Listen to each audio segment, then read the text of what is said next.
On the morning of July 11th, 1944, a lieutenant of the 29th Division climbed into a clos near Saint-Lô, 30-odd men strung out behind him in the dark of the banks. The bocage of Normandy was designed to hurt an army. On June 6, 1944, and in the brutal weeks that followed, American infantry crawled into hedgerows 1,000 years old, root-tangled earthen banks taller than a man, sunk between fields no wider than a village green. To the Germans dug into them that summer, this was the perfect killing ground.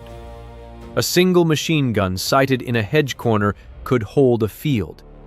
And in the smoke and confusion of those close, blind fights, the American soldiers crawling through gaps in the hedges faced a problem that had nothing to do with the enemy. In the chaos, a rifleman in the Second Ranger Battalion could not tell which of the shapes moving beside him was his platoon sergeant and which was a private he had never met. The chain of command, the invisible thread that turns a mob of frightened men into a fighting unit, was breaking down. And the fix, when it came, was not a new radio or a new weapon. It was a stripe of paint on the back of a helmet. American infantry units began marking their steel helmets with painted symbols that told any soldier at a glance from behind, in a hedgerow or a smoke-filled street, exactly who was in charge and who to follow. A vertical white bar for an officer, a horizontal white bar for a non-commissioned officer. It was almost absurdly simple, and unit after-action records credit it with holding platoons together in fights that would otherwise have come apart. Here is what I want to walk you through. First, the exact problem the hedgerows created, and why leadership itself, not firepower, was the thing dying fastest in those fields. Second, the precise system of bars and shapes the Army painted on those M1 helmets, and how a soldier read it in under a second without a word being spoken.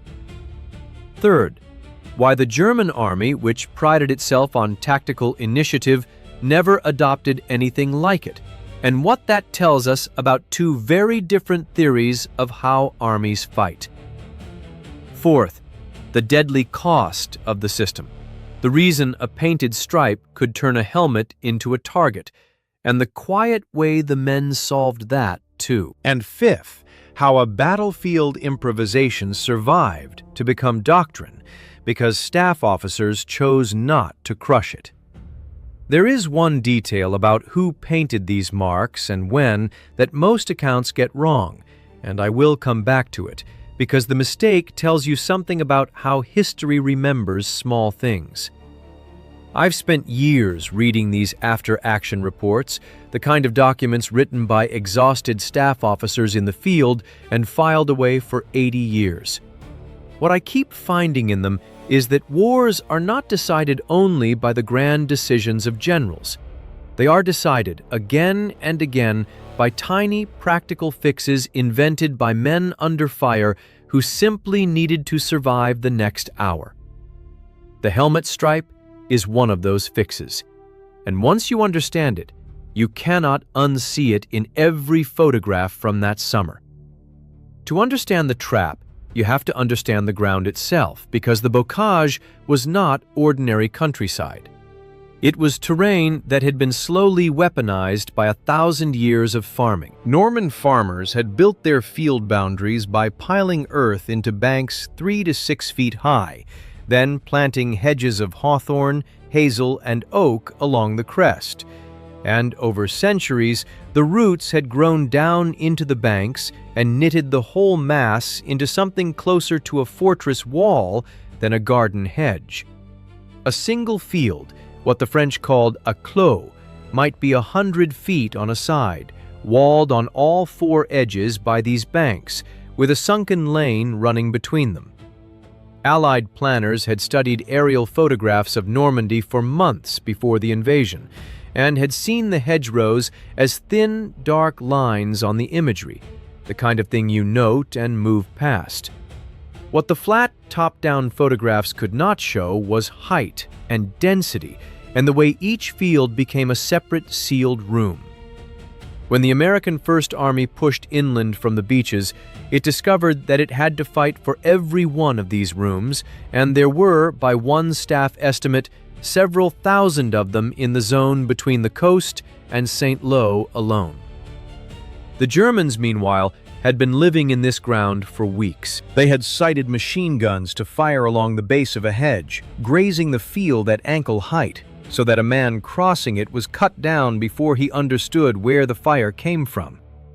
They had dug mortar pits behind the banks, pre-registered on the gaps and gateways where attacking infantry would naturally funnel.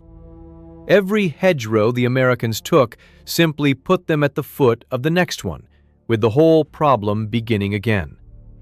This is the physical fact underneath everything else.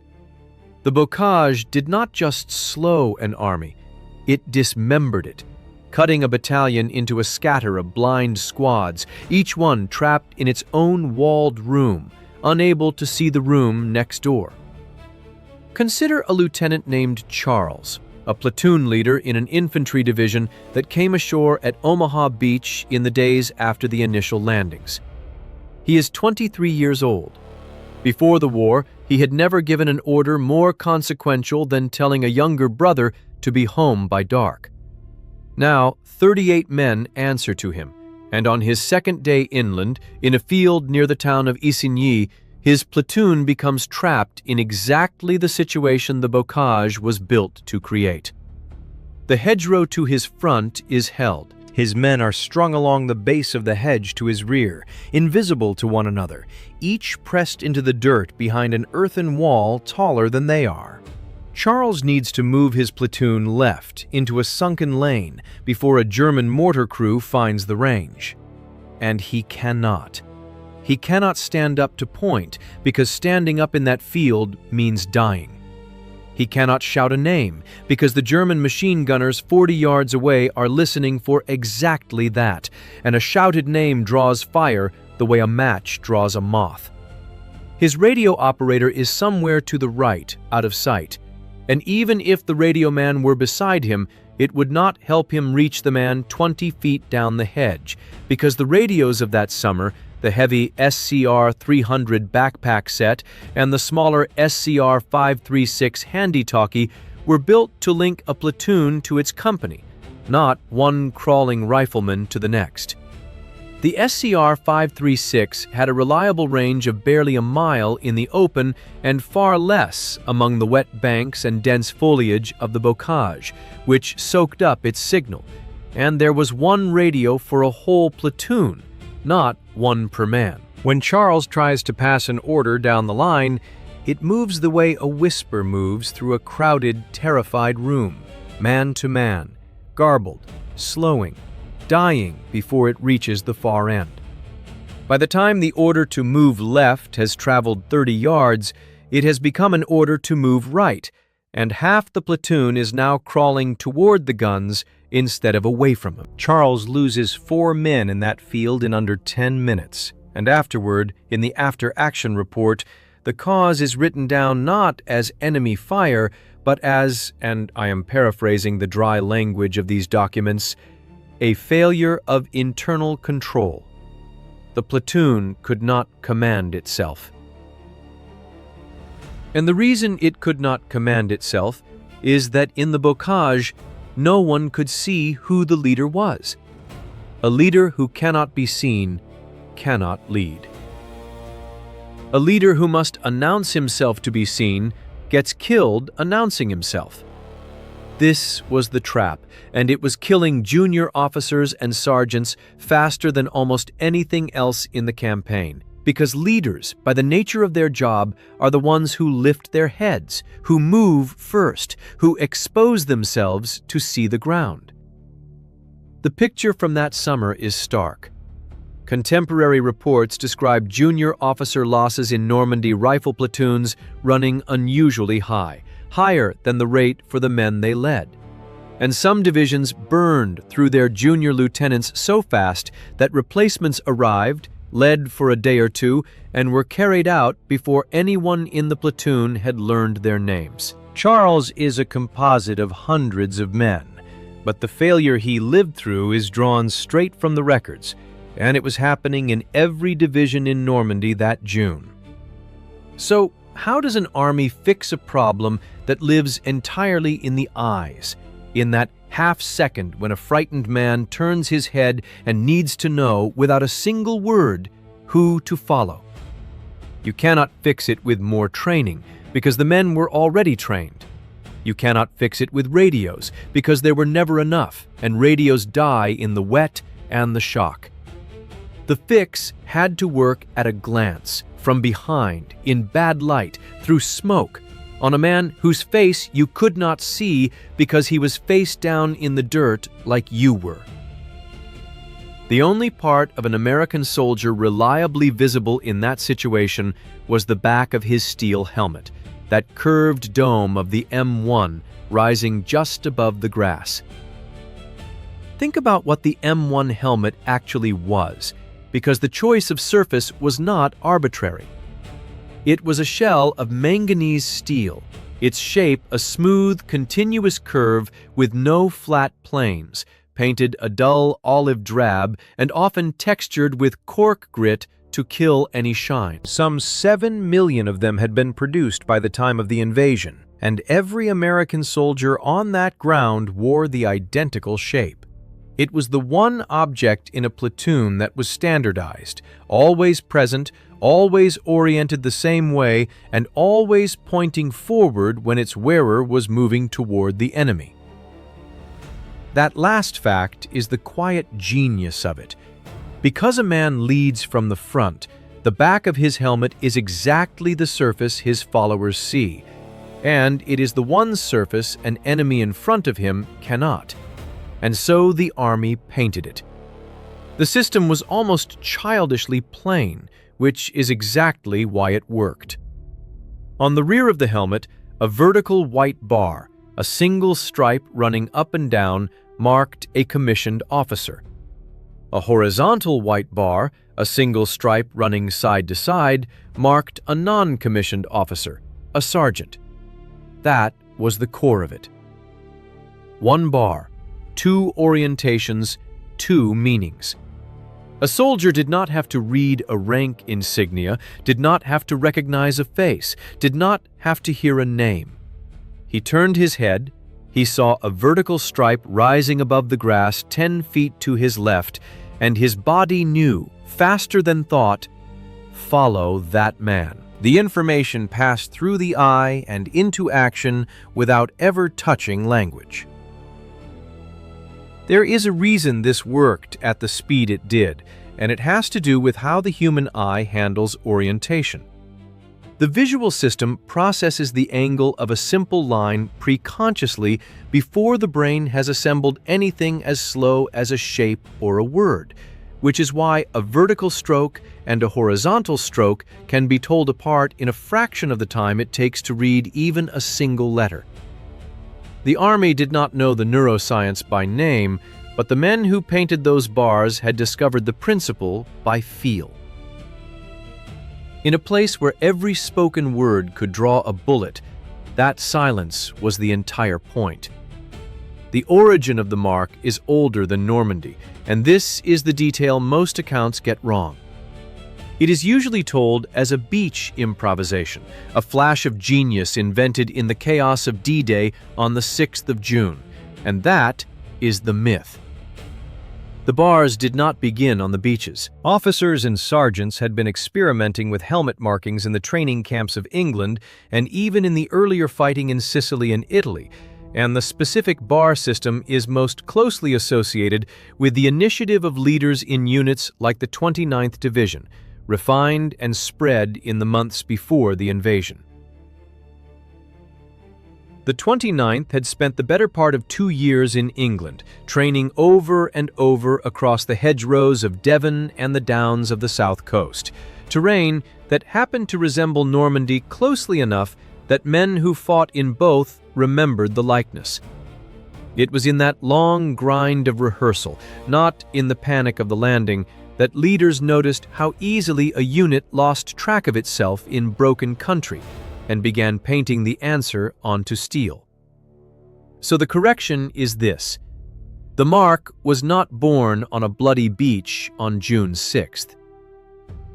It was the accumulated common sense of leaders in units like the 29th, worked out patiently on rainy English training grounds in the 2 years before a shot was fired. History prefers the dramatic version, the single stroke of genius under fire, to the true one, the slow, bottom-up solution tried and copied and refined by men who saw the problem coming.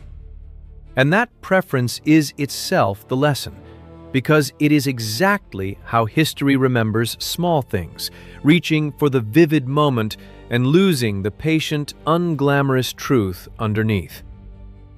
Let me show you the system working across 3 very different men, because a mark that only helps one kind of soldier is a trick, and a mark that helps every kind is a doctrine. Take Sergeant Raymond, a squad leader in the same division. 31 years old, a former foundry worker from Ohio who had more combat instinct than any lieutenant above him. In a fight for a hedgerow near St. Lo, Raymond's platoon leader goes down wounded in the first minute. In an army without the mark, this is the moment a squad dissolves, because the men do not know who now commands, and in the seconds of confusion, the whole line can come apart. There is a technical term the Army used for this: the succession of command. The doctrine that when a leader falls, the next senior man steps up automatically, and on paper it is clean and instant. In practice, in a walled field full of smoke, the succession only works if the men can see who the next senior man is. And that is precisely what the bocage stole from them. But Raymond wears the horizontal white bar. When he rises to a crouch and moves, the men to either side see the sergeant's stripe and follow it without hesitation. And the platoon, leaderless by rank, is not leaderless in fact. Raymond gets 14 men into a sunken lane and out of the beaten zone. The mark did not make him brave. It made his bravery legible to the men who needed to see it. And notice the second-order effect. Because the men could follow Raymond instantly, the platoon did not have to pause in the killing field while someone worked out who was in charge. And in that ground, the difference between moving in 10 seconds and moving in 60 was the difference between a mortar crew missing you and finding you. The stripe bought time, and in the bocage, time was measured in lives. Now, take a different case entirely. Private Anthony, 19, a replacement, arrives at his unit at night, in the rain, having never met a single man in his squad. This was not a rare event. The American replacement system fed men into the line as individuals rather than as formed units, so a green soldier was routinely funneled forward alone, handed to a squad he had never trained with, sometimes hours before an attack. In the old way, a green replacement in his first firefight is nearly useless because he does not know a face, does not know a voice, does not know who to trust when the shooting starts, and the veterans around him have to spend attention keeping him alive that they cannot spare. Replacement casualties in their first days of combat ran horrifyingly high for exactly this reason. The newest men dying fastest, before they had learned the small grammar of survival that kept the old hands breathing. But Anthony has been told the one thing that matters. Find the vertical bar, that is your officer. Find the horizontal bar, that is your sergeant. Follow the bars. At dawn, in his first action, Anthony has no relationships and no history with these men, and it does not stop him, because the mark carries the entire chain of command on the back of 2 helmets. A stranger becomes a functioning soldier in one night. And consider what that meant at the scale of a whole army. A division might absorb hundreds of replacements in a single week of hard fighting, and every one of those men could be plugged into a functioning chain of command by nothing more than 2 painted bars he had been shown once. The Mark turned the replacement system from a stream of lost, useless strangers into something an army could actually use, and it did so without a single hour of the training the army did not have time to give. And then, the case that shows the full reach of it. A tank crew, buttoned up inside their Sherman near a crossroads, supporting infantry they have never trained with. The tank commander's vision through his periscope is a narrow, jolting slot of the world, a field of view so restricted that tankers spoke of fighting half-blind, and in the bocage, they were nearly deaf as well, sealed inside a hull with a 500-horsepower engine roaring a few feet from their heads. He cannot hear the infantry over that engine. He needs to know which of the running figures around his tank is the officer directing the attack, so he can put his gun where that officer wants it. This coordination problem was so severe in Normandy that units improvised a crude fix, bolting a field telephone to the rear of the tank so an infantryman could crouch behind the armor and talk to the crew inside. But that only worked if a man could reach the tank and knew to do it. The Mark solved the recognition half of the problem instantly. Through the periscope, in the dust, the commander sees the vertical bar on a helmet and he knows. He traverses toward where that man is looking. The Mark bridged not just soldier to soldier, but branch to branch, infantry to armor, across the roar of an engine that made every word useless. 3 men, a sergeant, a replacement, and a tanker, none of whom could have been reached by shouting. All of them commanded by a stripe of paint. So here is exactly how the system worked, in the order a soldier would have learned and used it, and why each piece mattered. The first rule was orientation, not decoration. A vertical bar meant officer. A horizontal bar meant non-commissioned officer. And the reason the Army used orientation rather than color or a complicated symbol is that orientation reads instantly at a distance and through smoke, when color washes out and detail vanishes. This is not a figure of speech. In low light and haze, the human eye loses color discrimination before it loses the ability to detect a line, because the cone cells that see color need brightness to work and fail in dim, smoke-scattered light, while the sensitivity to a simple edge holds far longer. A red mark and a blue mark become the same gray smudge in a smoke-filled field. A vertical line and a horizontal line stay different as long as you can see anything at all. Up and down means follow the officer. Side to side means follow the sergeant. Nothing else to memorize. In the worst visibility of the campaign, the shape of the line was all that survived, and the shape was the message. The second rule was placement on the rear of the helmet, and this was deliberate. Leaders lead from the front, which means the men behind them see their backs. The mark had to be where the followers' eyes fell, not where an enemy scout studying the front line would first look, and not where the wearer could see it himself. It was information painted for the people behind you. An officer never saw his own stripe. It existed entirely for the men he was pulling forward. There is something almost philosophical in that detail. The mark was a piece of information a man carried for others and could never use for himself. A signal aimed backward while he moved forward.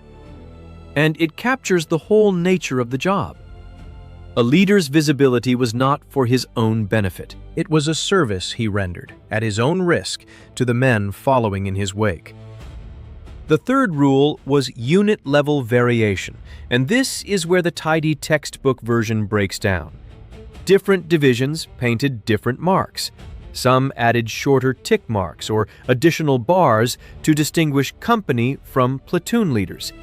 Some units painted a small playing card symbol or a geometric shape on the side of the helmet to mark which battalion or regiment a man belonged to, so that the back of the helmet answered, "Who do I follow?" while the side answered, "Which family is this?"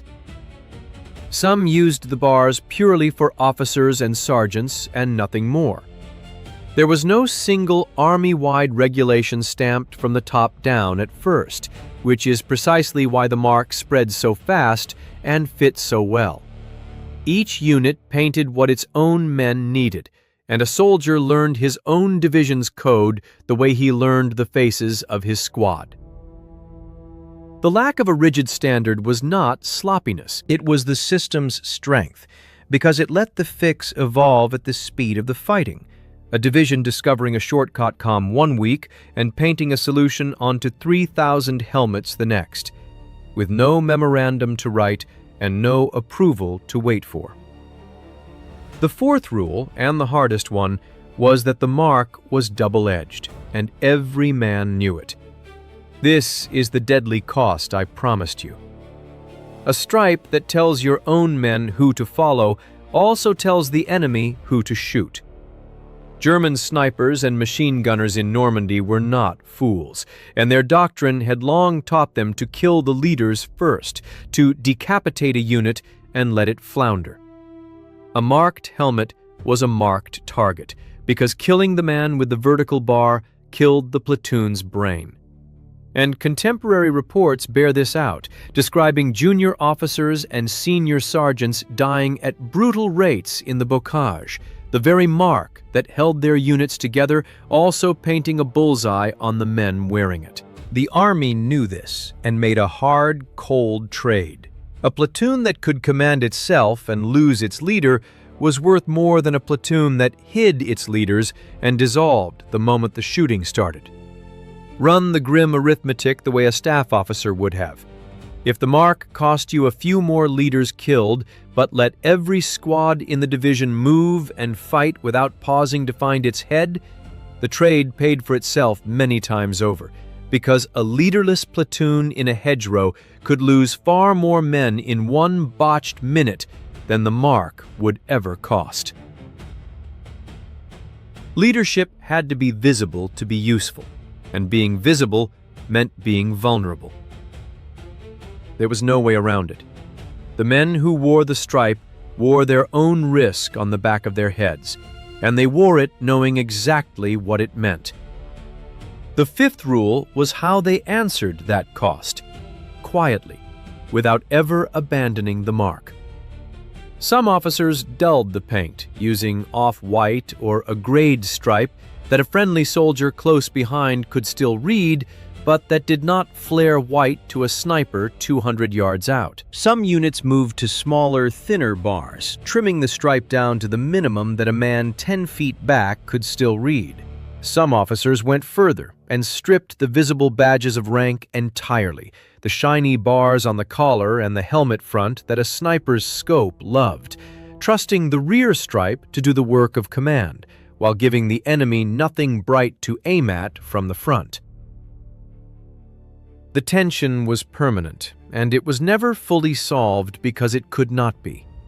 You cannot make a mark visible to your friends and invisible to your enemies at the same time. What the men did instead was manage it, trimming and dulling and adjusting, trading a little legibility for a little survival, and accepting that the trade would never come out clean. That ongoing, imperfect adjustment, more than any single clever fix, is what a real army at war actually looks like. Not a doctrine handed down whole and perfect, but 1,000 small corrections made by men who paid for every lesson in blood, and adjusted the next morning. Now here is the part that goes deeper than the paint, the thing that turns a small trick into a window on the whole war. Ask yourself why the German army, which invented so much of modern small unit tactics, which drilled the doctrine of leadership from the front and independent initiative harder than anyone, never adopted a helmet mark like this? The answer is not that they were less clever. The answer is that they had built their entire system on a different foundation.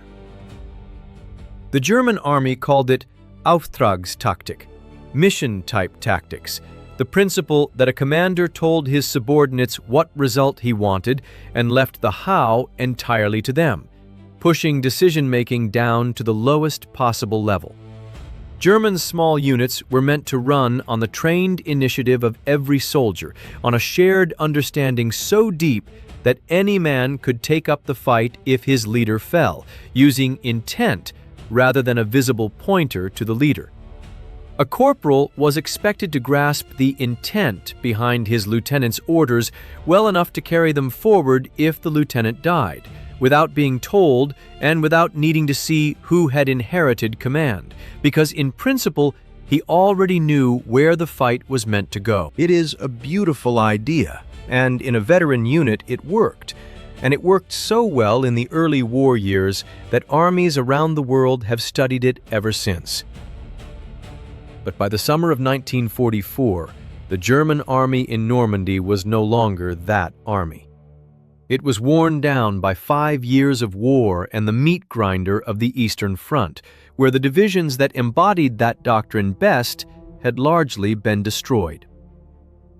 The units defending Normandy were a patchwork, some of them first-rate, but many filled with older men, with conscripts from occupied countries who barely spoke German, with teenage boys, and with so-called stomach and ear battalions of men graded unfit for the harder fronts.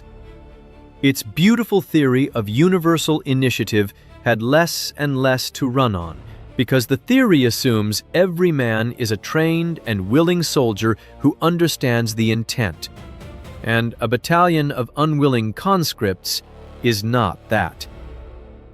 The American mark solved the same problem from the opposite direction. It did not assume every soldier was a leader waiting to emerge. It assumed men were frightened and confused and needed, above all, to be told instantly and silently where to look. One system trusted the individual. The other engineered around the individual's panic. And in the specific hell of the hedgerows, with green replacements flooding the line, the cruder, simpler, more honest American answer held units together when the elegant one was failing.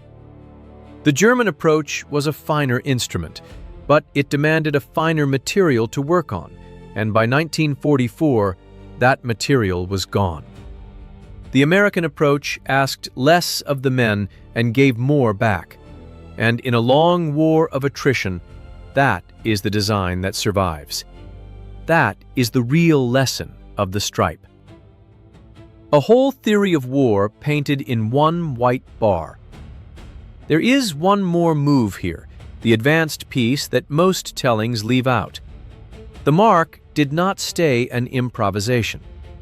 Its survival as doctrine came down largely to junior leaders and staff officers who did something armies are usually terrible at. They noticed that a bottom-up field fix was working, and instead of crushing it into a rigid regulation or ignoring it as unofficial, they let it spread and quietly blessed it, writing it into unit standing orders and passing it forward as accepted practice, rather than smothering it in the machinery of formal approval. This is rarer than it sounds, because large institutions have a powerful instinct to distrust anything they did not originate, to demand that a practice come down from the top with a stamp on it before it is allowed to be official. An idea that bubbles up from a sergeant's improvisation is exactly the kind of thing a rigid bureaucracy kills, not out of malice, but out of habit, because it did not go through the proper channels. The helmet mark endured into later American conflicts and echoes in military identification thinking to this day, from the ways units mark vehicles and equipment for quick recognition to the broader principle that command should be visible to those who must follow it, not because a general decreed it from on high, but because the institution was humble enough to adopt what its privates and sergeants had already proven in the mud. That humility, an army learning upward from its own lowest ranks, is rarer and more valuable than any single tactic. The stripe survived because staff officers were wise enough to get out of its way. And that willingness to be taught by your own front line is, in the end, a kind of strength that no doctrine manual can issue. So, if you take one thing from all of this, take the trap that started it. In the bocage of Normandy, the thing dying fastest was not men or ammunition. It was the ability of a unit to know its own mind, to see its own leader, to move as one body in a place designed to blind it. A platoon that cannot find its leader in the smoke is not an army. It is 38 frightened men in a field. The white bar on the back of an M1 helmet fixed that, silently, instantly. For the sergeant carrying a dead officer's job, for the replacement who knew no one, for the tanker peering through a slot of dust. It cost the men who wore it dearly, and they wore it anyway, because a visible leader who could be followed was worth more than a hidden one who could not. Small fixes, invented under fire by men who simply needed to survive the next hour, win wars as surely as grand strategy does. The hedgerows were built to break an army's command. A stripe of paint held it together. If this is the kind of history you want more of, the overlooked decisions and quiet fixes that turned battles, subscribe and follow along. There is a great deal more of it than the famous names would ever let you believe.